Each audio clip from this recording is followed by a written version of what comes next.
Welcome to the lecture of Water Resource Engineering. In a last sum of lecture, we have started this chapter, hydrological analysis, and we have seen some of the topic from this chapter. Uh, so today is the last topic of this chapter we are going to study.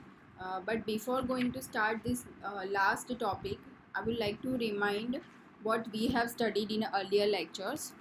First of all, we have seen what is design flood. We have also seen how to calculate, how to estimate a maximum flood. So basically, there are 7 methods from which we can calculate a design flood.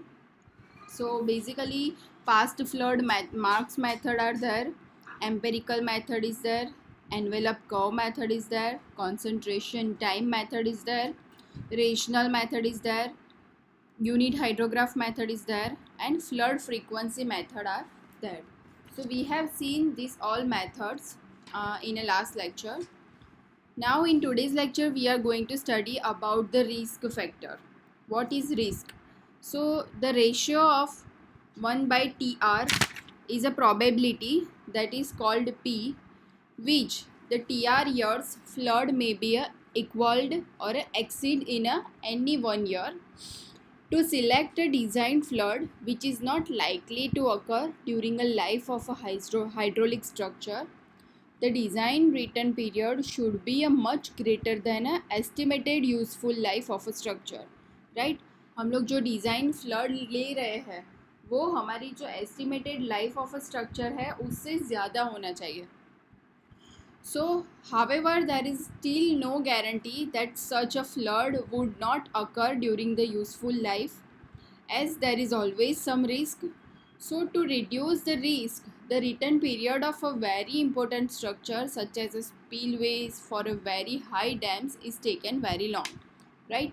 तो ऐसी कोई condition ना आए उसके लिए हम लोग return period बहुत लॉन्ग रखते हैं. So the probability that the hydraulic structure does not fail due to excess flood in any year is equal to 1 minus 1 upon TR. So if it is assumed that the annual flood peaks are independent events, the probability that the structure does not fail in the next n years is equal to 1 minus 1 upon TR raised to n. So therefore the risk that structure may fail in any of one next n years is given by the reliability is 1 minus 1 upon TR raised to n. So basically how we can calculate this risk? So risk equation for this risk R is equal to 1 minus in a bracket 1 minus 1 upon TR raised to n. Here R is called risk. So basically we have to find out how much risk is there. So above equation may be used for determine the risk involved in adopting TR, means a year flood for a structure with a useful life of n years. For example, if a useful life n of a structure is 100 years and the risk for adopting TR is equal to 100 years, flood is given by R is equal to 1 minus 1 upon 100. Here we are going to take TR is equal to 100 because we have to find out risk factor for 100 years. Thus there are a 63.6% of chances of accidents in its useful life, which is rather greater risk. To reduce the risk, we can adopt a flood of a TR is 1000 years and thus risk is reduced to 9.5%. Right? Now we are going to study some of examples based on this risk factor, and these examples are very most important as they have asked several times in a GTO examinations. So let's have a look. Example number 1. On a basis of a isopulse map, the 50 years 24-hour rainfall of a magnitude equal to or greater than 16 centimeter occurring at Ahmedabad at least once in 10 successive years, सबसे पहले हमें वो find out करना है. Second find out करना है 2 times in 10 successive years. And third find out करना है once in 10 successive years. Right. So सबसे पहले हम लोग फाइंड आउट कर लेंगे पी, एक्सीडेंस प्रोबेबिलिटी. सो यहाँ पे हमारा टी आर कितना दिया है, 50 ईयर्स के लिए हमें कैलकुलेट करना है. So here P will be 1/TR and TR is 50. So our probability is 0.02. Right. Now first we will see probability of equaling or exceeding at least once in a successive years. So उसके लिए number of years कितने हैं, 10 years.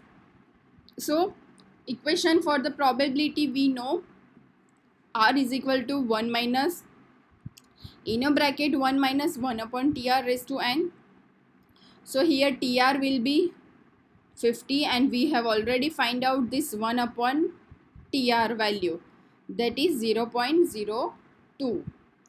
And here n will be 10 because we are finding 10 successive years, right? So our R will be 0.183. Now second criteria. So probability of occurrence twice in a years. Here we are going to find out the probability of occurrence twice in a year. Right. So P2 n is equal to n infinity n minus 2 infinity to 2 p square into q into n raised to minus 2. Right. So here we will put all the values. So after putting these values here, n is 10, p is 0.02 and q, what is q? So probability of non-occurrence. Q is a probability of a non-occurrence. So q, how we can calculate this q? So 1 minus p. So here p is 0.02, so obviously our q will be 0.98. So we will put all the values and we will get P2 0.153, 0.0153. Right. So how we can calculate this probability of occurrence in a twice in a n years? Now we will see a probability of accidents once in a n years. So for this we have this equation n into p into q raised to n minus 1. So we will put the value of n here 10, value of p 0.2 and value of q 0.98, and we will get 0.167 probability of accidents once in a years. Now we will see a further example. A cofferdam designed for a 22 years flood is constructed.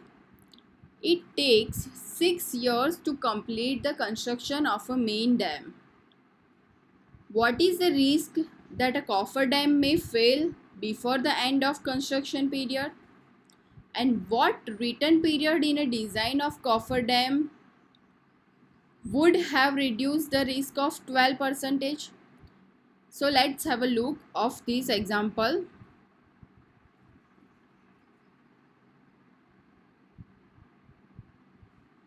Here TR is 22 years, that is our return period. Construction period for a main dam is 6 years. So probability of occurrence at least 6 years will be R is equal to 1 minus 1/TR raised to n. So here n will be 6 and our TR will be 22 years. That is our return period. So after putting all the values here, we will get R 0.243. That means 24.30% of risk. There is a 24.30% of risk that the cofferdam may fail before the end of a construction of a main dam. Now, return period for a risk of 12%. How we can calculate this? So here R is we know here R is a 12%. That means 0.12. Now we have to find out this TR. So we are going to make a subject this TR and we will find the value of TR here. So we are going to find out return period for a risk of 12% and for a number of 6 years. So here N will be 6, return period is 0.12, risk is 0.12, and we will calculate this equation and we will find the value of TR, that is 47.39 years. We will see one more example here. A bridge has a expected life of 25 years and designed for a flood management of a return period 100 years. What is the risk of this hydraulic design? If a 10% risk is acceptable, what return period will have to be adopted? So यहाँ पे again हमें ये same दो चीज़ें find out करनी है. सबसे पहले हमें फाइंड आउट करना है कि रिस्क क्या होगा 25 ईयर्स के लिए अगर हमें हमारा रिटर्न पीरियड 100 है तो यहाँ पे अगेन हम लोग रिस्क का इक्वेशन देख लेंगे. 1 - 1/TR⁴. So we will put the value of N here 25 and our return period is given 100 years. So after putting this all value we will get R 0.222. That means 22.2% of risk. Now we will find a return period for 10% of risk. Again जैसे हम लोगों ने आगे वाले example में देखा कि हमें अगर रिस्क दिया है और हमें TR फाइंड आउट करना है तो हम कैसे फाइंड आउट कर सकते हैं. सो अगेन यहाँ पे हम लोग R की वैल्यू रखेंगे 0.10, N की वैल्यू लेंगे 25 and we have to find out this TR. तो हम लोग TR को सब्जेक्ट बनाएंगे और वैल्यू फाइंड आउट करेंगे. तो after calculating this whole equation we will get a value of TR 267.52 years. So guys ऐसे आप लोगों को रिस्क फैक्टर फाइंड आउट करने के एग्जांपल्स GQ में पूछे जाते हैं, तो आप लोगों को ये ध्यान रखना है. अगेन हम लोगों ने आगे वाले लेक्चर में फ्लड राउटिंग के बारे में भी पढ़ा था. फ्लड राउटिंग क्या होता है? सो फ्लड राउटिंग क्या है? Process of computing the reservoir storage volume and outflow rates water level in a reserve corresponding to particular hydrograph and inflow, that is known as a flood routing. So basically there are two categories of flood routing: reservoir routing and channel routing. So how we can calculate this reservoir routing? We have seen there are two types of methods: trial and error methods and modified pool methods, right? And in a channel routing there are two methods: Muskingum method and modified Goodrich method. So we have seen all of these theories here, all of examples based on this chapter. Now in next lecture we are going to start a new chapter, that is a drought management. So basically ये जो flood वाला chapter था वो दोनों chapter को अगर हम combine करके भी देखें तो उसके अंदर types of flood, how to calculate this flood, how to calculate this design flood, हम लोग सिलेक्ट कैसे कर सकते हैं फ्लड को, हम लोगों ने कंपोनेंट्स ऑफ हाइड्रोलिक स्ट्रक्चर भी देख लिए थे आगे वाले चैप्टर्स में. Ill effects of the floods क्या होते हैं, कॉजेज ऑफ फ्लड्स क्या होते हैं, flood elevation and flood mitigation. उसके अंदर दो टाइप के मेजर्स होते हैं: structure mitigation measure and non structure mitigation measure. Flood damage analysis के बारे में भी हम लोगों ने पढ़ा था, इंडियन रिवर्स के बारे में भी पढ़ा था. सो बेसिकली ये वाला जो मॉड्यूल है वो यहाँ पे ख़त्म होता है. अब next chapter drought management and water harvesting वो हम लोग नेक्स्ट लेक्चर में देख लेंगे. तब तक अगर आपको कोई क्वेश्चन है, कोई क्वेरी है तो आप मुझे कॉल करके पूछ सकते हो. Thank you so much everyone for listening this lecture.